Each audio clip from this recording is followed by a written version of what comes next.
Yet wrought light, one heart denied, our favorite will grown grim and cold. Well, hello everybody, welcome back to Let's Play Ravenloft, the Stone Prophet. When we were last together, we started our adventure and ended up in the world of Har'Akir. And we weren't here even for more than, 10 minutes, and we've already saved somebody's life. Currently, we're in the village of Muhar. And at this point, normally I just make a beeline to my two favorite NPCs. But because we're playing this, and I want to show off as much of the game to you as possible, there are two nearby NPCs that we're going to get first and foremost. Now, our first one is just tucked a little bit away from the town. That is the Vistani's brother, Piotr. What is it? Piotr? Well, he's in here. We're going to go say hello to him.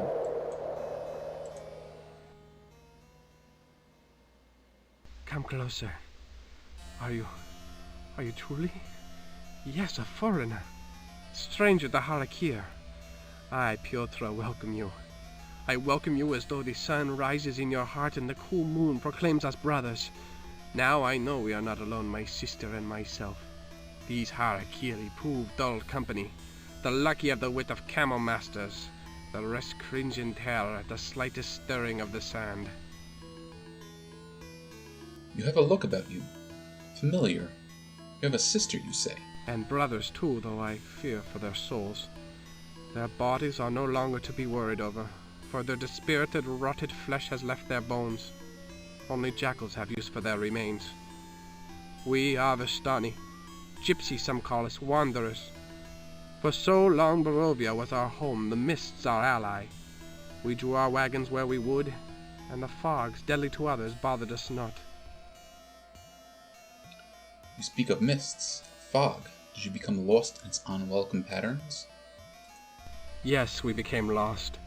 If when lost one trades mountains cool and snow-capped for the burning sands of Har'Akir. From his castle heights the lord of Barovia called the Vistani friend. Here the dull wits shun every soul not as dull as their own, and the rotting disease spreads. It comes upon you like a hot wind, right through the walls of your soul it comes.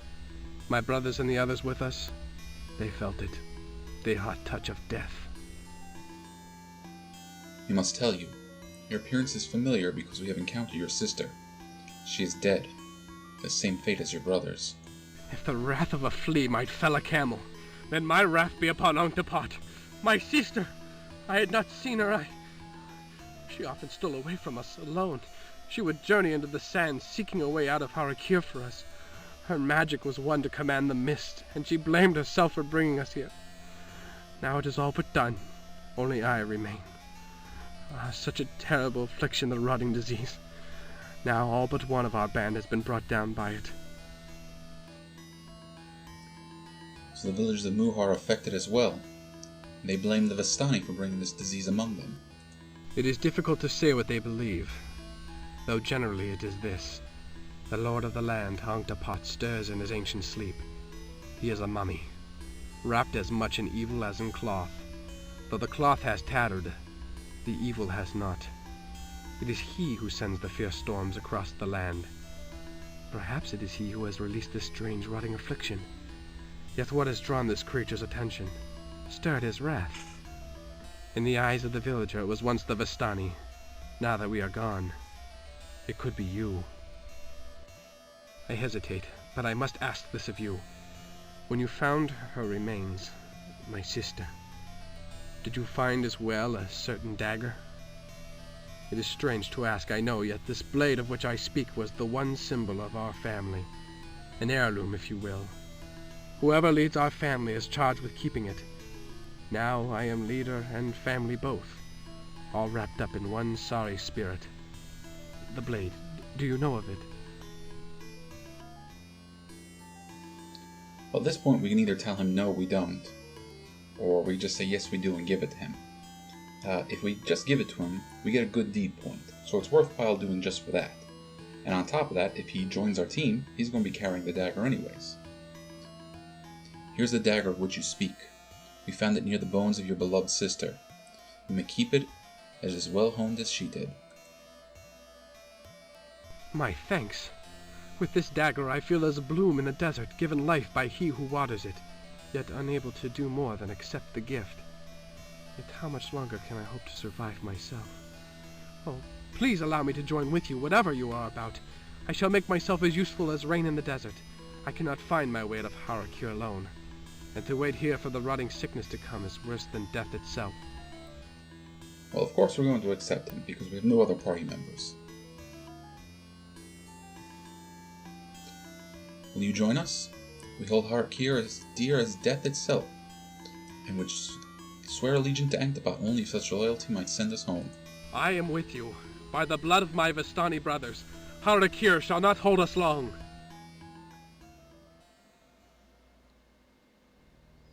Alright, now we got him on our team. And he has his Vistani dagger. But you know what? Why don't we... Let's rest. And I'm going to cast Identify on all these goodies. And we find out that it's a +3 dagger. Which is a little bit better than our +2 dagger. So he'll hang on to both of them. Now Piotr here is a chaotic good thief. So he has a couple of thieving abilities. Which is this little medal right here. He can backstab, he can find and remove traps, and he can hide in shadows. Honestly, I've never found much use for those abilities during the course of the game. What traps you do come across, I've never been able to remove. The backstabbing seems to work sometimes, and I'm not quite sure how hiding in shadows works. At least not in this game. Normally it makes you, you're hiding in shadows, enemies can't see you. So maybe it's some sort of equivalent to being invisible. I usually don't use thieves much because, honestly, their use is kind of limited. Or at least that's always been my experience. Now, there's one more dude we're going to get. He's out southeast of the town. I may have gone too far. Maybe I didn't go enough south. Ah, it's getting to be nighttime. Ah, here he is.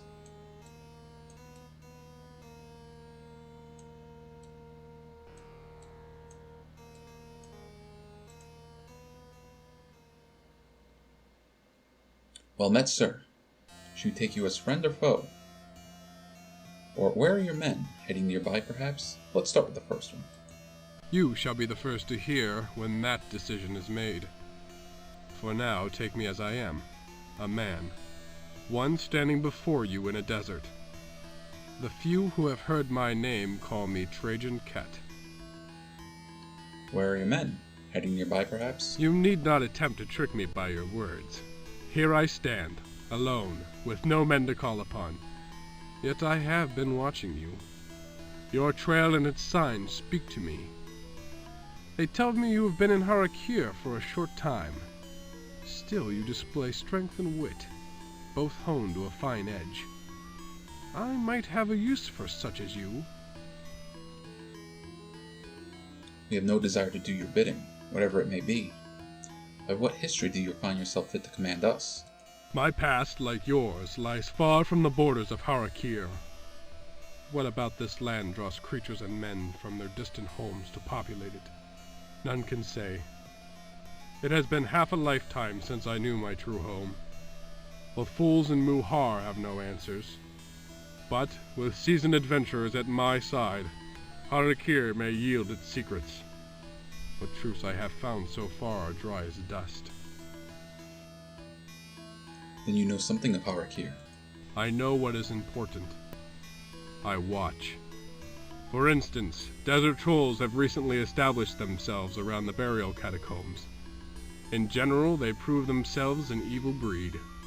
If you are to tangle with them, it would be best to have an experienced ranger at your side. Ah, so he tells us there are some dangerous trolls around here. First you try to take command, then you plead to join us. What is your interest in us? Interest in you? None. My interest is in myself, and how I might find a way beyond Har'Akir.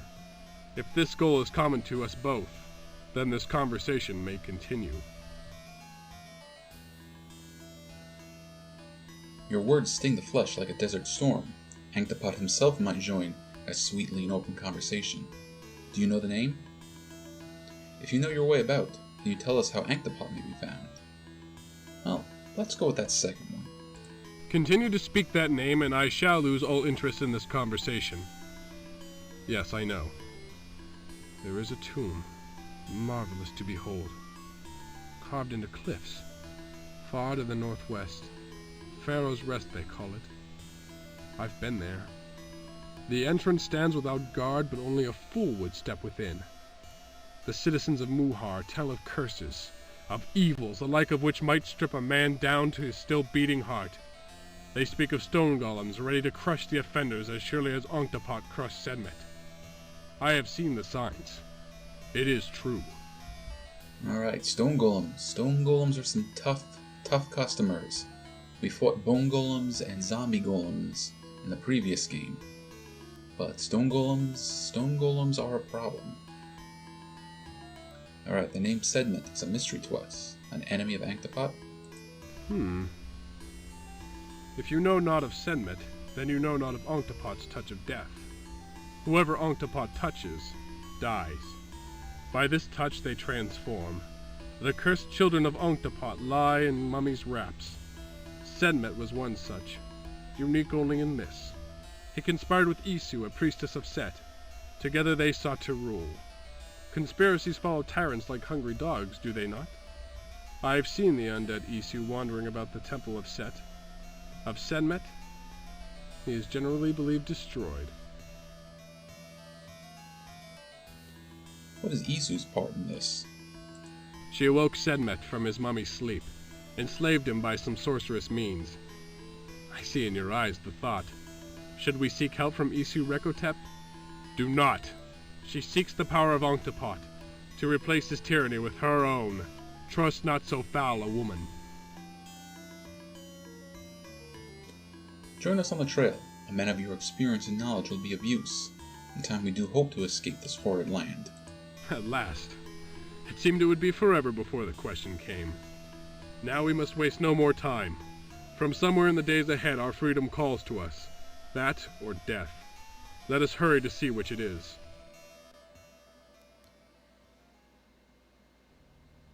Alright, now we have Trajan Ket. And he is a cleric ranger. He's also a half-elf. So he's got some divine magic that we can put to good use. Although as a cleric, he can only use blunted weapons. And if he's in the back, that means stabs. But he's got a staff right here, and if I remember correctly, it is magic. Let's do some praying, so he can learn some useful spells as well. Now, we've already got one guy doing detect magic, so let's give him light. And let's go with 2 protection from evils and 2 cure light wounds. And you will use draw strength, draw dexterity, and you know what? I'm thinking we're going to give you spiritual hammer. That way you can use something other than a staff.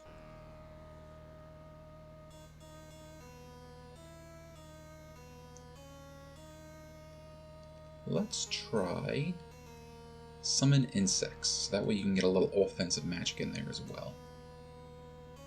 Now I think we're going to rest, because I'd rather it be daylight when we're traveling around. Oh, before I forget, let's take a look at our auto map. Yep, we're going to be writing down notes, just like we were last time. And we're going to write down here that this is where we can find Trajan Ket.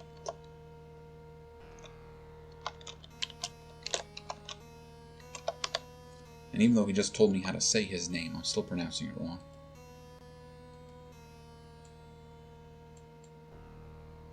Alright, a little north by northwest should get us back to town. Any goodies over here? Let's see, a potion of resist fire, so I think we'll just grab that real quick. Wand of enemy detection. That's not so bad. Powder of coagulation. Now, this is an item I've never really figured out. It is magical, but I've never been able to figure out what it's used for. You would think from coagulation it would have something to do with stopping blood flowing, but I've never been able to use it to heal any damage or anything like that. So I'm under the impression that there may have been some sort of bleeding mechanic that they wanted to put into the game, but at the last moment they never got to it. I don't know this for a fact, this is just the idea that I have.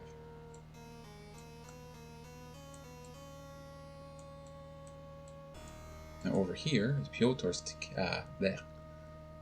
over here is Piotr's tent, so we'll just mark that down as his as well.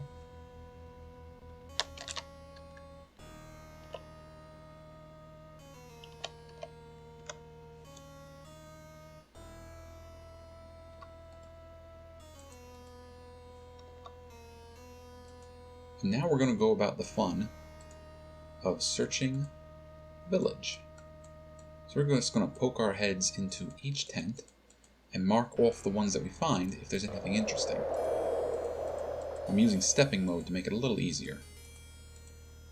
Now, there does not appear to be anything in here. There are NPCs, but these guys we cannot talk to. They're like the generic ones that were wandering around Barovia.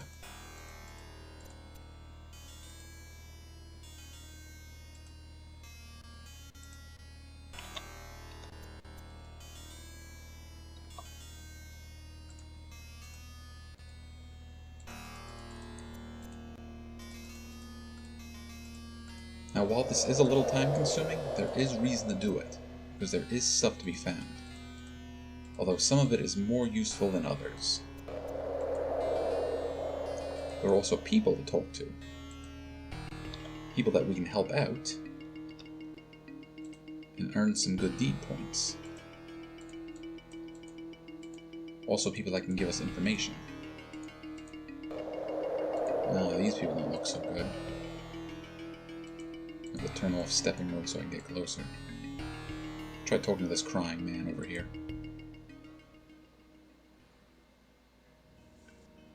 The strongest rays of the sun could not brighten the gloom of this place.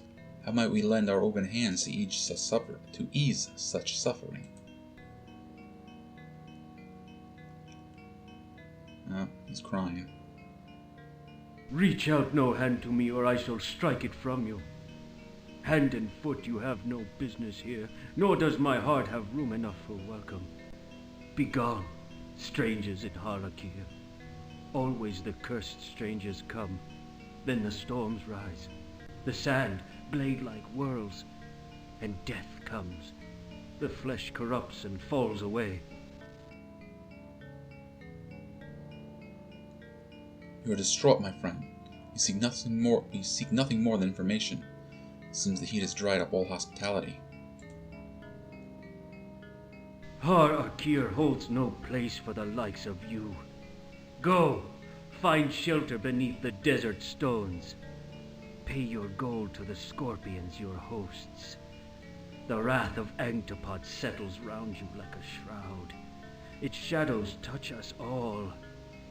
In the shadow of that shroud, in the cloth itself, my wife lies dying. See your handiwork, the dark corruption your open hand offers.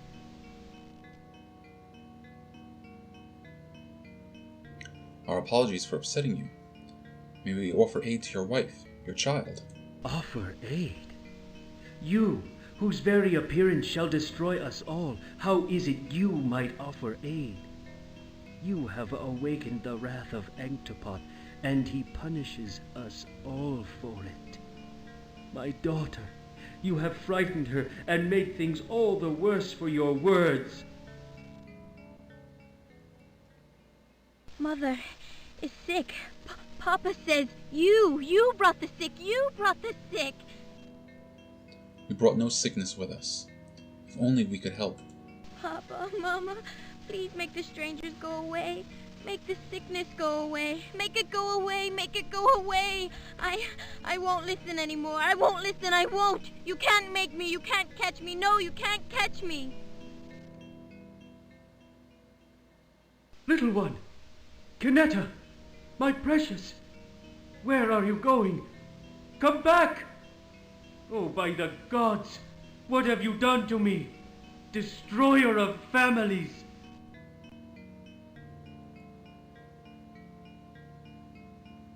Worry not. Children often flee when voices rise. We will trouble you no more, and seeing us leave, she will return. Will she return? Would you hurry back to a house touched by plague? Here her mother lies stricken by the wrath of Anktopot, and you the cause. This house is cursed. She shall run until the desert greets her and cut. Well, something cut that off mid-sentence. Well, might as well see if we can talk to the wife.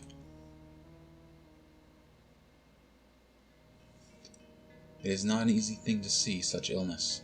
I'm afraid it will soon take her life. Ah, dear woman, can you hear me? Is there anything we can do? Do? Is that all you can do? Who are you? Why have you come? For me? Is it that day? My day? For judgment? You will be judged. Be careful. Oh, so careful with what you do. You will be judged. Your actions. Is it my time? Does the gate stretch wide before me? I cannot see. So, a bit like the mad old crone in the first game, the sick woman here may sound like she's just rambling deliriously, but there are actually hints and clues to be found in what she's saying. And in this case, she's talking about the good deeds that we can rack up during the course of the game. A fevered delirium has overtaken her. This rotting disease walks the earth, stalking its victims like a beast. The beast? The beast, Senmet! My daughter Canetta, run! Senmet stalks the sands. Didn't you hear them? He is alive. The mummy walks. The mummy walks. Oh, didn't you hear them? Senmet lives. We've heard about Senmet before, although he's believed to be destroyed. We'll find out if that's the case. The fever has brought all the legends and ghosts of her past to the surface. Calm yourself, my lady. There is no danger. Who speaks of ghosts? No, there is no danger. I can almost hear the song again. Listen.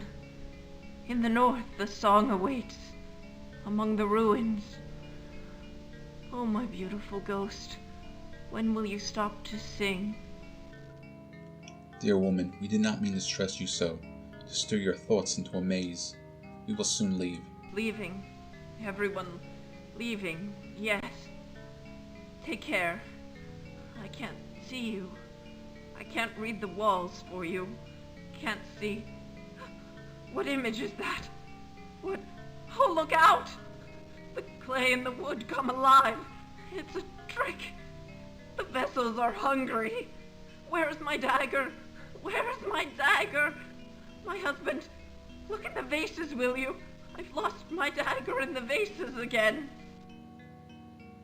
May fortune be with you, my lady. Our hearts ache to see you in such a state. Fortune, good fortune, flows like water.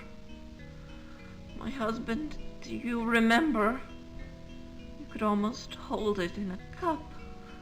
The soft, polished whiteness of it.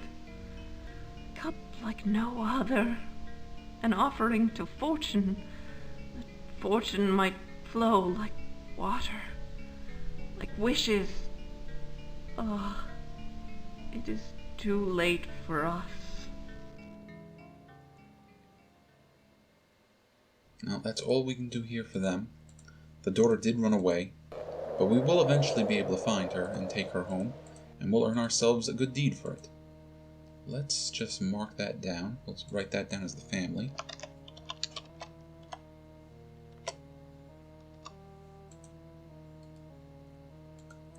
And look at a few more of these tents, if I can get around the NPCs. They're pretty rambunctious. Well, I'm the desert troll. Of the desert trolls, I can tell you this. avoid them. They are known to congregate in unholy hordes. Their strength and tenacity, traits honored in men, are but evil reflections of the desert troll.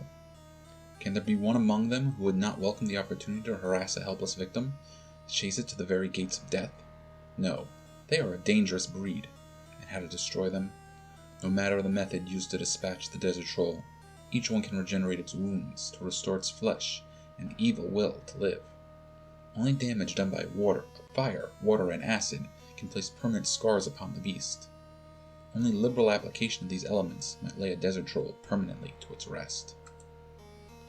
Now, if you're familiar with D&D trolls, they regenerate, which means they can recover their wounds very rapidly, so much to the point that they can reattach limbs, or even regrow them. Depending on which version of D&D you're playing, even lopping off their head won't kill them. They'll just sit there until the head grows back.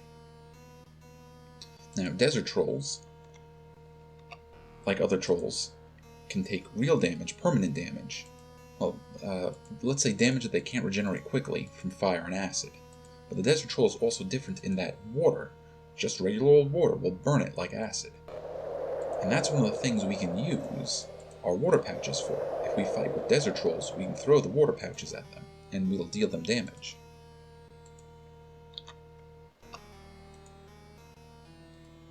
So I'm going to hang on to at least a handful of water pouches, but I won't take too many.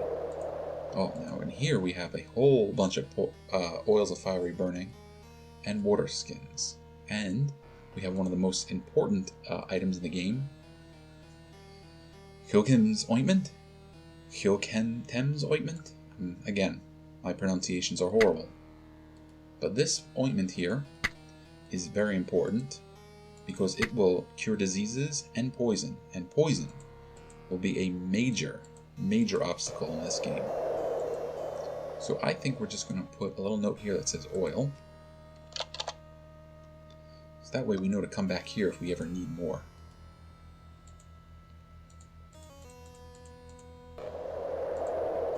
Oh, well, what about this gent here? Does he have anything he wants to say? Alms for the poor, alms for the poor old man. Come now, a cup of water, a coin, a biscuit? Come now, you can spare these things. Increase the worth of your soul. Oh, we keep getting cut off. I'm sorry, but we have nothing for you. We bought barely enough supplies for ourselves. A cruel remark? Have you no pity? Pain is my only friend. Rich traveler, the world is yours. All the joys of life lie before you. Even in Har'Akir, a villager will part with a biscuit for a poor old man. I would not wish my pain upon you.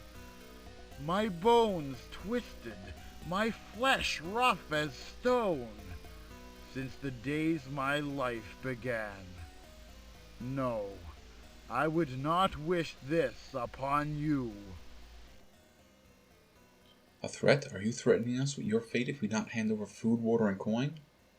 No, that's a little too aggressive. Much as we might wish, there is little we can do, if only we had the power to change a beggar to a king.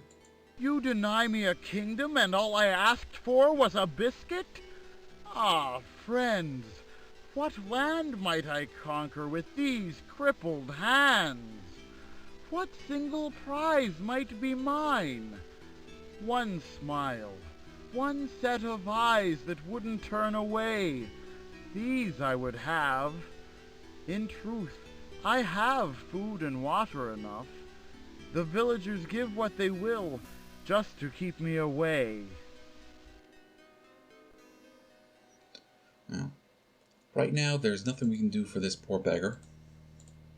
We may have the option later to help him out.